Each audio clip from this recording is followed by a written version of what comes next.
One thing that they didn't say in my intro is 13 years ago, my life was radically changed. And it was changed all because of Jesus. I didn't know anything about him, and the great I Am stepped into my life and stepped into my story and turned my life right side up. And now here I am 13 years later preaching at Toledo Hope. So it's great to be here. That's what that moment was all about, right? Okay, you guys got to wake up a little bit, okay? All right. I know you don't know me, but all right. Well, before we jump in, would you pray with me? Father God, Lord, I thank you for the opportunity to come before this congregation and to just speak. What an honor it is to bring your word here. I pray, Lord, that you would hide me behind the cross, that it would not be me that they see, that it would be you, that it would not be my words, but your influence, Lord. And I pray that you would just come into this space, that you would fill it with your Holy Spirit, and that you would speak to each and every person here in a way in which only you can, and allow us to turn our ear to you and hear how you speak to us. So I know you guys are in a series, so we are going to be in John 11 today, and we're going to be looking at Jesus's I am statement in there. And I love the I am statements. The I am statements are amazing. They are a great way for us to really see who Jesus is, to build our foundation upon, and man, they're just a great starting place. If you're new to following Jesus, this is a great sermon series to be in, and they help us to build our foundation, our understanding, but even more importantly, it helps us to build our relationship with him. But before we go to John 11, does anybody here have a someday list? A someday list, you know, that thing you'll get to someday. Yeah, there's my people back there. Someday, I'll paint my living room. Someday we'll fix that car in the driveway. Someday, not today. I bought a rebounder. If you don't know what a rebounder is, it's like a mini trampoline. Yeah, they make it look easy. The thing kicks your butt. But anyways, I was on my health journey, and I started doing it, and I was doing a really good job with it, and then life happened. Life got in the way. I stopped using my rebounder, and now every time I leave my house, I walk by the rebounder, and I see it, and I think, someday I'm going to get on that thing again. Not today, but someday. We do that sometimes, don't we? Do you realize that you do it spiritually as well? Someday, I'll get around to nurturing my relationship with God. Someday, I'll make it a priority to get in the Word. Someday, I'll forgive that person. I know God can change me. Maybe someday he will. Or I'm just this way. Maybe someday I'll change. Now, I'm not picking on you. I'm totally guilty of doing the spiritual someday too, and having that someday faith. It's very easy for us to kick the can into that slot. But is it too easy to kick the can into the someday slot? Is it so easy that then we forget to look at today? Because spiritually we do this. We'll look at the someday when we'll do all these things for God, or someday he will do something for this, and we know that that'll happen. But what about today? So I'm a very reflective person. That can be a good thing or a bad thing depending on who you talk to in my life. And so it's very rare that I say anything, do anything that I don't go back and agonize on and reflect and see how could I do it better, what can I learn about it. And I'm very big about checking my heart motives. Why am I doing the thing that I am doing? And so sometimes I will say something, or I will have a belief, and I do this self-reflection, and I say, you know, I say that I believe this, but is there evidence of it in my life? And so when we say, yes, I believe that God does something today, and he does something today, not just in other people's lives or the world, but he does something for me today, do you really believe that? If you reflect on that, is there evidence in your life that shows that you believe God is at work right now? So one thing that always brings me comfort, especially when I read the word, is most of the things that I struggle with, Jesus had faithful followers who struggled with it too. Does that make anybody else feel better? Makes me feel good. I'm not alone. Okay. People were struggling with the same thing back then when they had Jesus in front of them. And so when we look at Martha, Martha was a faithful follower of Jesus. Martha believed in Jesus. Martha loved Jesus. Martha still struggled to trust Jesus in the present. We're not alone in that. But Jesus, he does this amazing thing where he helps her gain more clarity of who he is, more understanding of who he is, and he broadens her faith, which is a very, very beautiful thing. So if you aren't familiar with Martha, Martha and her sister Mary and their brother Lazarus, they were Jesus followers. Like I said, they loved him. They championed him. They believed that he was who he said he was. They did life together. Okay, this is a tight, close-knit circle of friends. And so when Lazarus fell ill, it was only natural that they would call Jesus. I mean, they had seen him do miracles. They knew what he was capable of. And so they sent word to Jesus to let him know that Lazarus had become sick. And so in chapter 11 of John, you see in verse 4 that Jesus says, "This sickness will not end in death. No, it will be for God's glory, so that God's Son may be glorified through it." He's not sweating this at all. So he hangs around for a few days, and then he decides to make the trip to Martha's home. Now, Lazarus has since passed. In fact, he's already been buried in the tomb for 4 days by the time that Jesus gets there. When Martha gets word that Jesus is coming close, she runs out to greet him, as you would when you are in a time of crisis, in a time of grief, and your friend is there.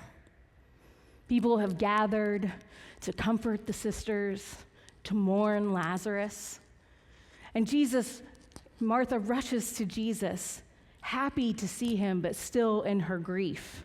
And she says, "Lord, if you had been here, my brother would not have died. But I know that even now, God will give you whatever you ask." I love that. She's disappointed because God didn't show up, because Jesus, her friend, didn't show up. How often have we been disappointed when God doesn't show up for us when we want him to show up? But yet she still shows her faith. "But I know that even now, God will give you whatever you ask." And Jesus looks to her and says, "Your brother will rise again." And Martha says, "I know he will rise again in the resurrection at the last day." She knows that Lazarus will rise again someday. Someday, he will be brought back. But that's not today. Now, was Martha wrong in her statement? Was she wrong in her belief that she knows that Lazarus would be raised at the end day? No, she wasn't wrong. That was true. But it was an incomplete belief. And it was incomplete because it was only looking to someday. Martha didn't understand that the Jesus that could resurrect someday was the Jesus that could resurrect right then.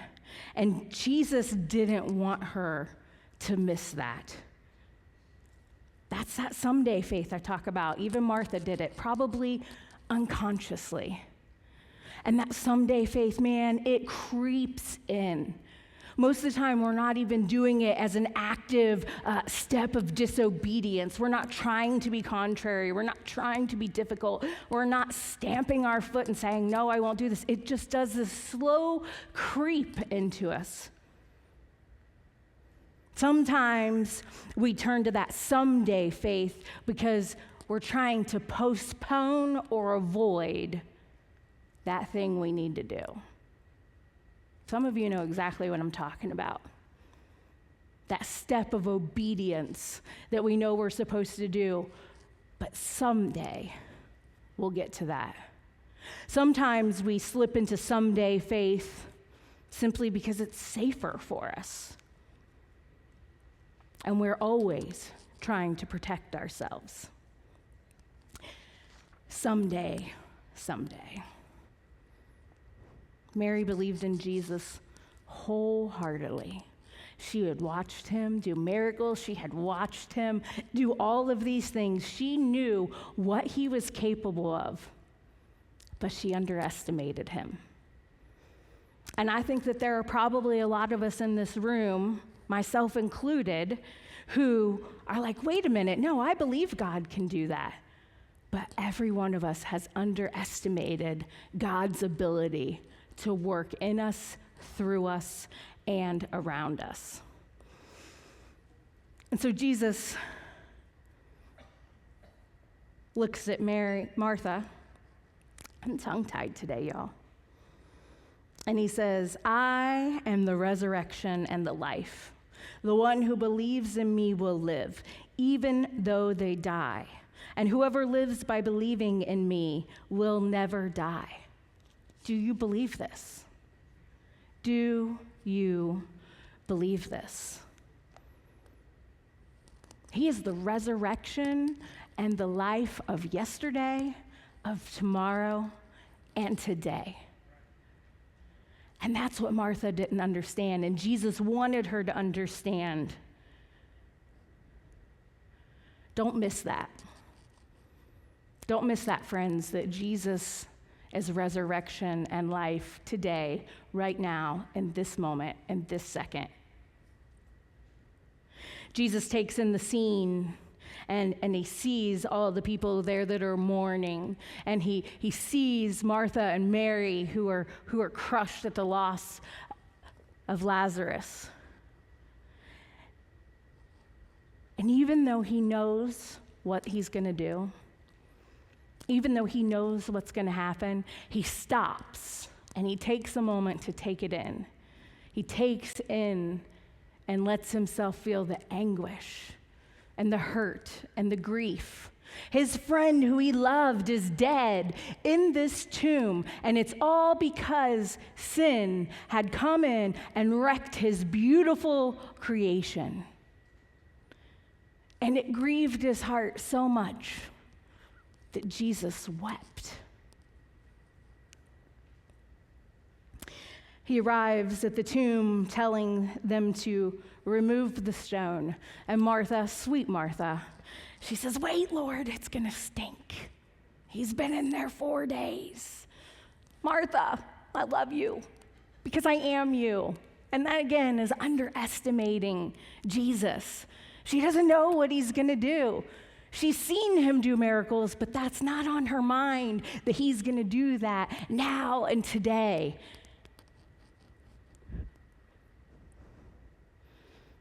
The stone rolls away. And Jesus looks up to the heavens, and he says, Father, I thank you that you have heard me. I knew that you always hear me, but I said this for the benefit of the people standing here, that they may believe that you sent me. See, what Jesus was about to do, he wasn't doing this just for Lazarus or just for Martha or Mary or just the people that were gathered. He was doing it for all of them, plus us today, to show us that he is who he says that he is. How often does he do things? I'm just sorry, this thought just popped into my mind. How often are we missing the things that he's doing for the benefit of us? The stories that you hear, the people that you encounter, those divine appointments, those moments. He's always trying to get our attention. He's always there. And in a loud voice, Jesus says, Lazarus, come out. And out comes Lazarus. The Holy Spirit had to have carried him because he was bound in grave clothes. And his face was covered. Jesus had the grave clothes removed from him, and suddenly he was set free.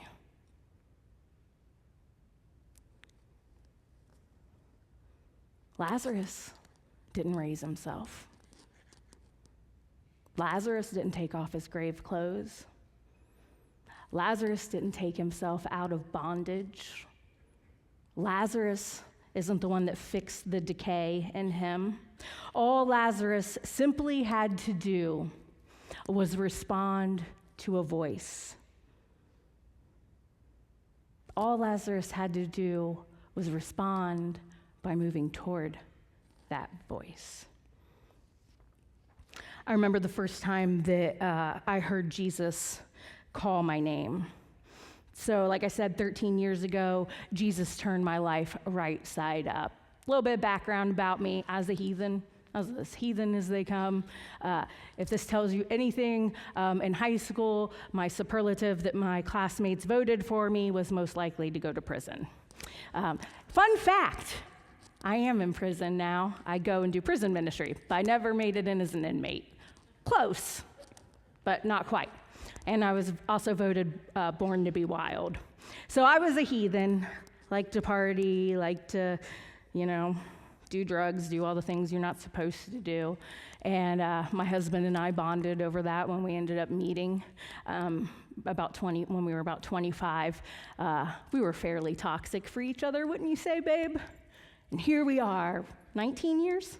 19 years later, only because of Jesus. I promise you we'd be divorced if it wasn't for Jesus. So 13 years ago, my mom informs me that they're going to go check out this local church. And I'm like, oh my gosh. So I was a factory worker. I was anti-God. I was anti-religion. I took great joy in beating down Christians and provoking them. I worked at Honda. I was so vulgar that people wouldn't even sit with me at break. They just couldn't handle the attack on their ears.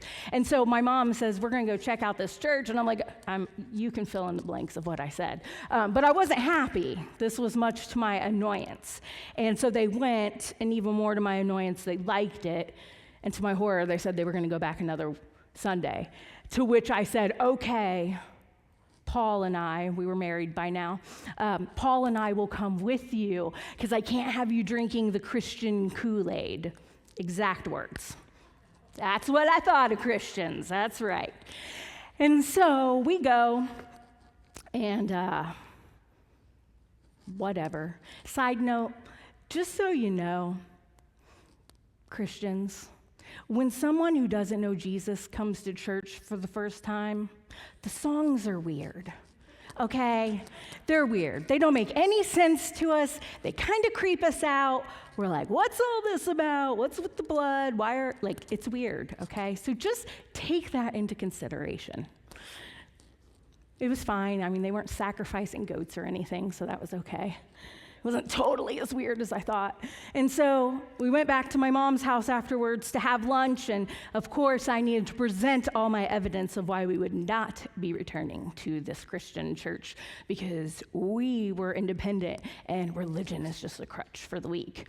And so we talk about it. She's preparing lunch, and while she's preparing lunch, she actually slices open her finger. Really should have gone to the hospital and got a stitch or two thrown into it. She's old school. I'll super glue it, it'll be fine. And so we went about our business. And they said, well, again, apparently I was not persuasive enough. We're going to go back for another Sunday. I'm like, what is with you people? What do I have to do? And so I said, fine, I'll go one more time. We got to do this. To which then my husband says, I've been praying about a church to go to. Excuse me, sir? We do not pray in this house. What are you talking about? So we go back the following Sunday. Weird songs are sang. Preacher man gets up to preach, and he says, I don't normally do this, but during worship, I feel like there's somebody here who has a hurt finger, specifically a hurt fingertip. If that's you, come see me after service. And I'm like, that is it. They've got spies. She doesn't have it wrapped today. Somebody noticed. I've watched enough televangelists know you've been healed and know that they have fakes in the audience. Like, that's it. Like, I'm mad. I'm done. I'm angry. I'm over this. We're going to go, okay? Which, of course, Mom was like, no, it's rude. We're going to sit here. So I sat there mad, and I'm like, that's not a microphone on his face. That's an earpiece. I mean, who was I? I don't know. I was out of my mind. So he preaches the sermon. They get up to sing, which ends up being, I feel like, the world's longest closing song of my life. And it was like the song that never ended for me. So we're standing. Remember, she doesn't have her finger wrapped because now it's time to air it out, to let it heal that way. And she's standing next to me, and I'm staring at my feet, and her hand is just hanging there. Completely unprovoked, without being touched at all, bumped anything, her finger begins to spurt blood everywhere. It's on the back of the chair, it's on the floor, and we're like, oh. And I was like, you had to go talk to that preacher man, and she's like, no. And so she leaves to go get paper towels.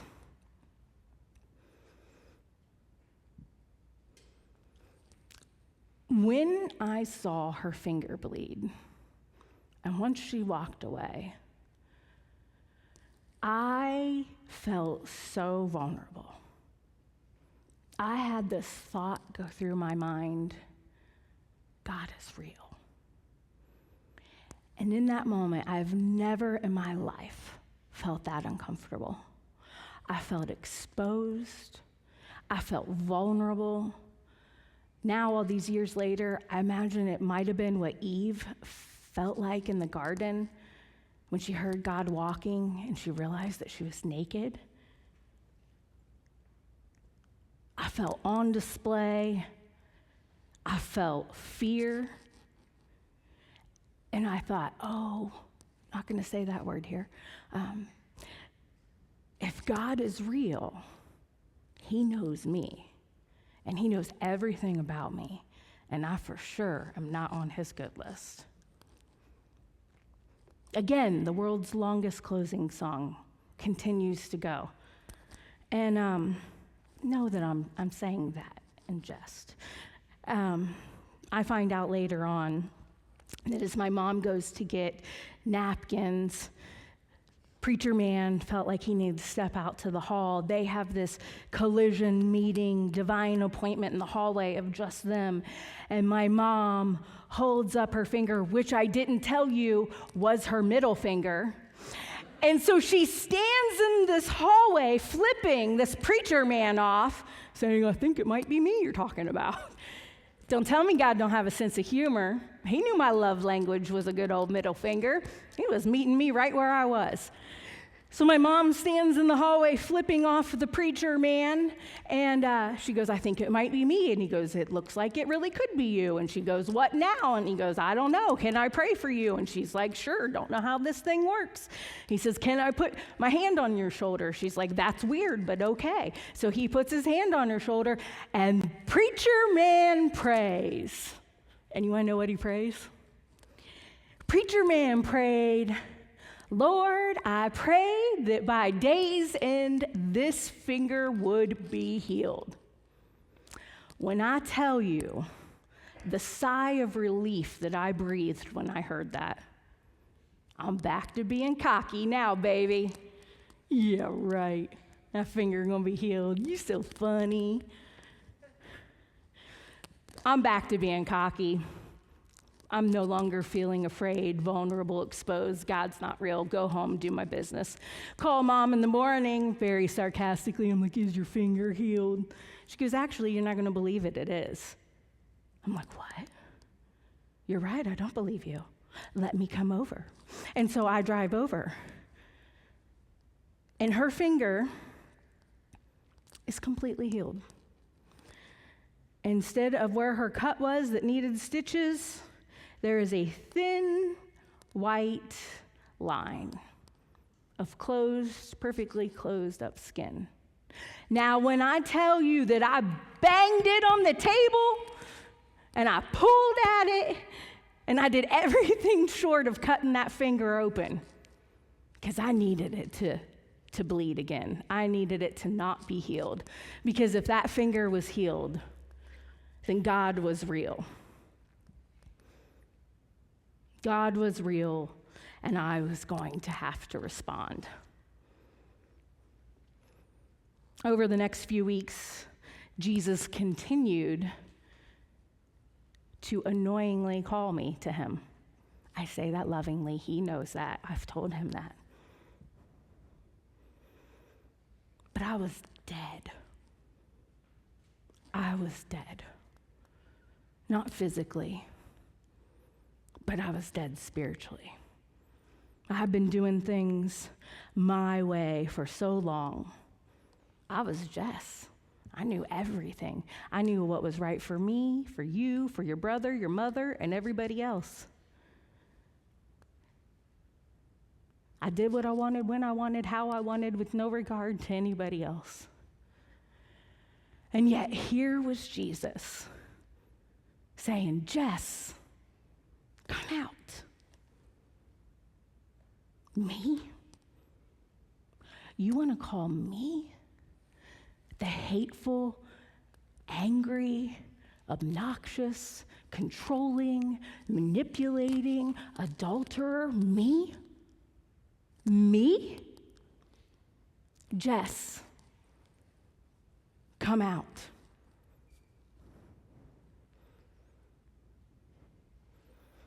I could either choose to come out of that tomb and experience resurrected life, or I could say, someday. Someday I'll come out. Someday I'll give up those things that I love that I know you don't love, and we can talk. Someday, but not today. 5 weeks later, I made my final response. I was like, all right, Jesus, I literally know nothing about you. I don't know how to say the prayer. I don't know what words to use. I don't know what the magic password is to get in. But you're real. And I want to know you. And I don't know how to do that. But I'll do whatever you ask me to do. I'll say whatever you ask me to say. And I'll go wherever you ask me to go. And there have been multiple times in the last 13 years when I told him no, and he said, Jess, you said, and I'll do it. Listen, I have very honest conversations with my Jesus. But I said yes.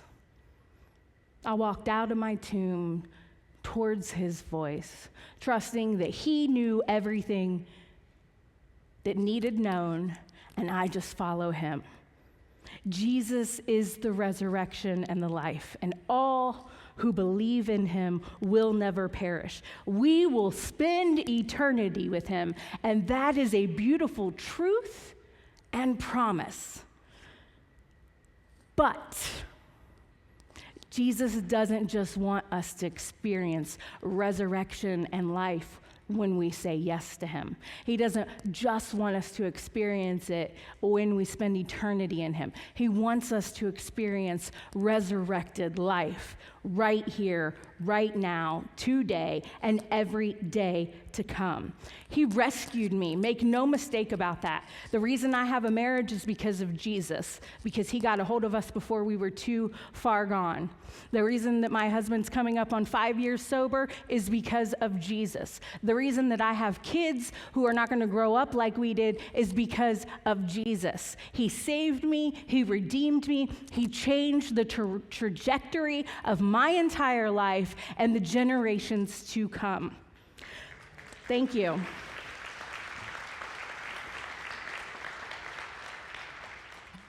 But it was not just that moment, okay? He still calls me to him every single day.